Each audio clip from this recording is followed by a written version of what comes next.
Good morning, everybody.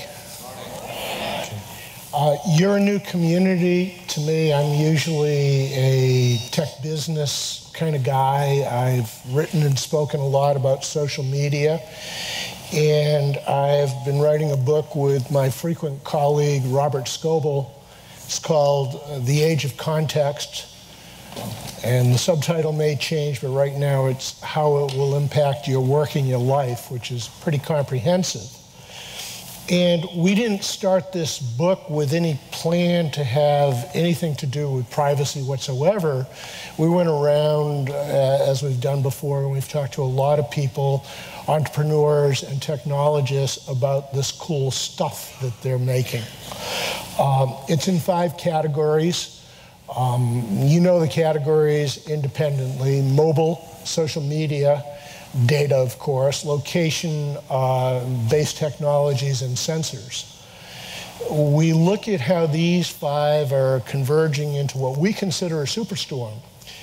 And the result of the superstorm is that people and their technology are going to have a new level of closeness, a relationship that is different than we're used to having with machines of any kind. And among the reasons that it will be so close is your devices are going to know everything about you. They're going to know your health, your business, your schedule, your calendar, your friends, what kind of email you like first. They're going to know everything. And based on that, they're going to be able to anticipate what you want next, which can get eerie, as I'll tell you about. Well, we went around talking to people who are making these technologies. We realized that there was a freaky line. It's funny, when I said freaky line, I was reminded to stay in front of this line so you can see me. Never mind. And every time we looked at something like what's going on in retail or in health or in automotive, we found this freaky line. And it involves 2 powers that don't seem opposing. They're like concentric circles. I'll get back to them later. One is security and one is privacy. Sometimes these 2, as you know from recent events in the news, can be in conflict.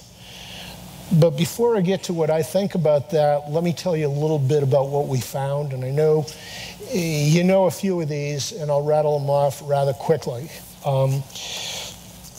In retail, Heineken and Walmart are working with an Argentinian company called Smart Perception. They created a sensor panel. They use American sensors called from PrimeSense, and they go on above a section in a retail store. So if you go into the store and you're looking for cereal, they will know not who you are, they can't see your face, but they'll know what you're looking at. If you reach out and touch a box of Cheerios, an iPad installed as a display on the shelf will offer you 40% off on the Cheerios, or perhaps it'll be a competing offer from another cereal saying, instead of Cheerios, try Kellogg's K, and we'll give you 30% off. This is one thing going on in retail. A whole other way of looking at it is the National Football League using, you'll love it, the New England Patriots as their test case, are working on contextual technologies in the stadium. Why are they doing this? Because their real competition has become HBO. Not HBO, HDTV. People are staying home and watching football games, and they're going to taverns. But every year, the stadiums are losing about 2% of their attendance. Patriots have always been the flagship for new technologies. And they're working on using data, mobile apps, and other technologies so that their best customers can get their beers in advance, their food in advance, or anything, the bling that you buy at football games. So these fans sit in the best seats, of course, they're season pass holders, and they get a little note saying, halftime will be in 5 minutes, do you want another beer and cheesesteak? And if they claim yes, there's an express line, they go up there, they don't have to pay for it because their credit card is on file as it is everywhere else. And so now you have a contextual beer. This, of course, will spread from the Patriots to the rest of the NFL, other sports, rock concerts, and everything else. So everything I talk about has bigger implications than the little thing I'm mentioning. We all have loyalty cards. We put them on our keychains and in our wallets, and they do things. But these are starting to be linked up. We're getting more and more data. So the smart loyalty cards are now coming in. They're in trial stages. But big companies will be using them, I would guess, in the next 2 or 3 years. So now when you walk into a Payless, they know how often you're in here. They know what you usually buy when you're in here. They're starting to understand by a sensor on the card the path you take while you walk through there. And as you walk through, you can start getting special offers on things based on what your buying habits have been in the past. We think this will be in every retail operation. Right now, people call it contextual marketing when you're in a mall and suddenly you get 40 offers to get discounts everywhere, and it's just another form of noise. Filtering is going to come in so that the customization is there and you're going to start seeing things that maybe you want. Filtering is important because the same technology is going to be used by first responders who run into a burning building and don't need to know they can get 10% off on a cup of Starbucks coffee. They do need to know other facts, and they will get to know them fast.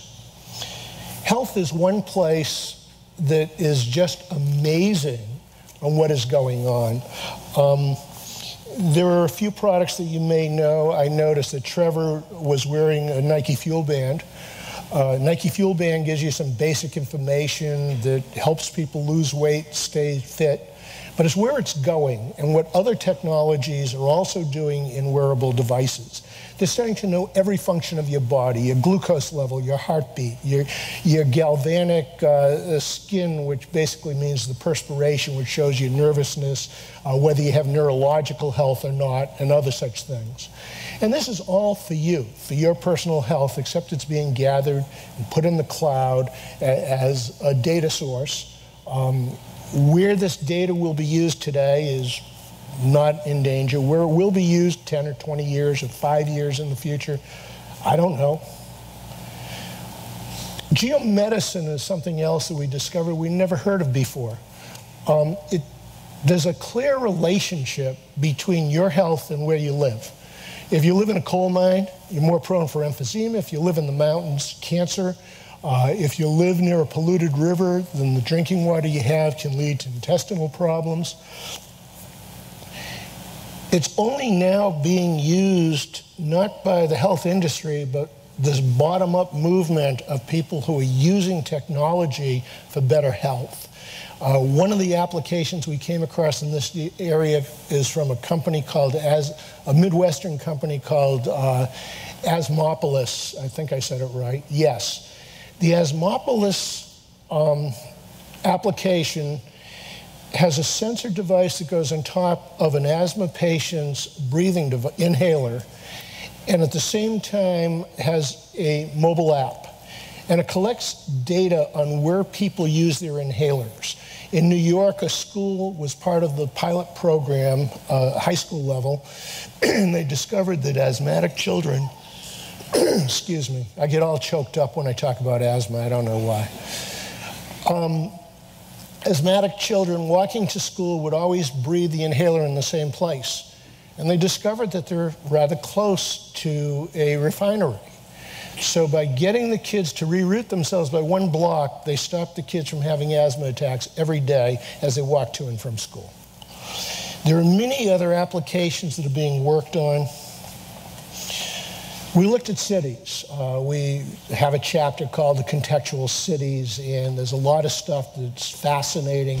How 3D modeling is creating, as it has in Seattle, major urban projects that come in on time, on budget, or even under.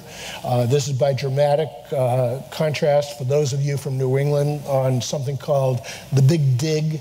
that was 44 years late and $55 billion over the original budget, and they got away with it. That leads to another issue, which is that there is a trend that in the contextual cities, we talk about the new urbanists. Some of you that I met last night are new urbanists. Demographically, we all left home very often in the suburbs, went to college, moved into the city for a few years, got a job there, then got married and moved back out to the suburbs, but this is reversing and people are staying in the city. They're using zip cars rather than owning cars. They are starting to raise families there, and they want better schools, and they want better government, and they want urban projects that don't ruin their neighborhoods, and they're demanding better access to government. And surprisingly, on the municipal level, a lot of cities, Vancouver, San Francisco, New York, Chicago, Washington, of course, is a forward thinker in this area, Chattanooga, are all putting more and more of city data in the cloud where voters have access to it. And this is changing the relationship between urban planners and constituents, because the urban planners are finding it's a lot safer and better to get the input in the planning phase rather than after the damn thing gets built. Cars. Cars is my favorite. Cars, we can get to the contextual car, the self-driving car. That's technologically sooner than regulators will probably allow it to be. But what's more interesting is this thing called a data log. Earlier this year, John Broder, a New York Times reporter who often, already? I just got here. Okay. Okay, thank you very much. John Broder, a New York Times reporter who usually covers the White House, likes to review cars. And he reviewed the Model S Tesla a while ago and gave it a really awful review. It culminated not in Boston where it was supposed to, but in Connecticut where it had to be towed away. And for those of you who know who Elon Musk is, he doesn't take this stuff easily. It turns out he had a data box in the car that reviewed everything that Broder did. And he did a fact-by-fact breakdown showing in his conclusion that Broder had to work very, very hard to make the car fail so badly. The New York Times ombudswoman wrote an op-ed page basically saying this is true. 5 years earlier, big business, the enterprise got into blogging when the vice chairman of General Motors started arguing with reviewers on the GM new blog called The Fast Lane. And he had to use the force of his personality, which he used very well, but we've come forward in technology where now data is on the side of the defense case, and you can take on the New York Times reviewer and prove your case factually. Data will be used in lots of ways with this little data box because it now knows who's driving by the seat position and that sort of stuff, what radio stations you listen to. It knows everywhere you go, and there is a record of this. You also have other devices. In this part of the country, you have Easy Pass. Where I live is Fast Pass. But every time you cross a toll gate, there's a picture taken showing where you were at a certain time. This data is collected. Can this be used by law enforcement in an investigation? Not definitely, but probably. But can it be used in a civil case when one party is divorcing the other and wants to see where a car was parked on a certain night? I'm going to wrap up, so I'll go right to Google Glass, which is something that's gotten a lot of news. Everybody's concerned about what happens when you go into a bathroom wearing them. Well, for one thing, if I took a video of you or a picture of you with Google Glass, it would light up, it would ding, you would know I was taking a picture. For another thing, I could only record what's directly in front of me, which in a restroom would be very unwise. Simultaneously, there's very little talk about the fact that Google knows everywhere your eye looks all the time when you're wearing them. So I have to go to wrap up very fast, and I'll rattle through these quickly. Hopefully we'll get to them in the Q&A again. We have a few conclusions. One is this is a very nuanced issue, this trade-off between security and privacy. And I can't tell you what you should do other than be aware and pay attention.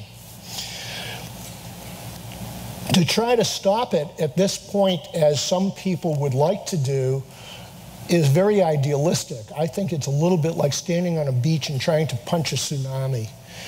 First of all, you won't succeed, and second of all, you're going to find yourself in deep water. We use this stuff because there is this free ice cream thing. If you want to search on Google for free, that's really good stuff. That's free ice cream. In return for that, you have to let Google know more about you so they can give you better answers. It's a legitimate trade-off, but as you can imagine, there are many issues. I think Google is a very, very ethical company compared to other companies, but the people who run it now may not run it 5 years from today or 10 years from today. They all have nice retirement packages. The other thing is, I know many of you talked, last night my wife Paula and I heard a lot about policy. And policy is really nice, and I believe it. We're in New Hampshire, which 54 years after the first seatbelt laws were passed in Wisconsin, still doesn't require you to wear seatbelts in a car. They have on the license plate instead, live free or die, which I think is a real choice in this state. But the point of it is, technology is moving at a breathtaking pace. Public policy, regulation, and lawmakers don't. And if you try to get policy to control this, you need to leap forward beyond the issue of should this data be collected, because it is being collected and it isn't going to be stopped. And I bet right now somebody's going to tell me to shut up and get off the stage, so thank you very much.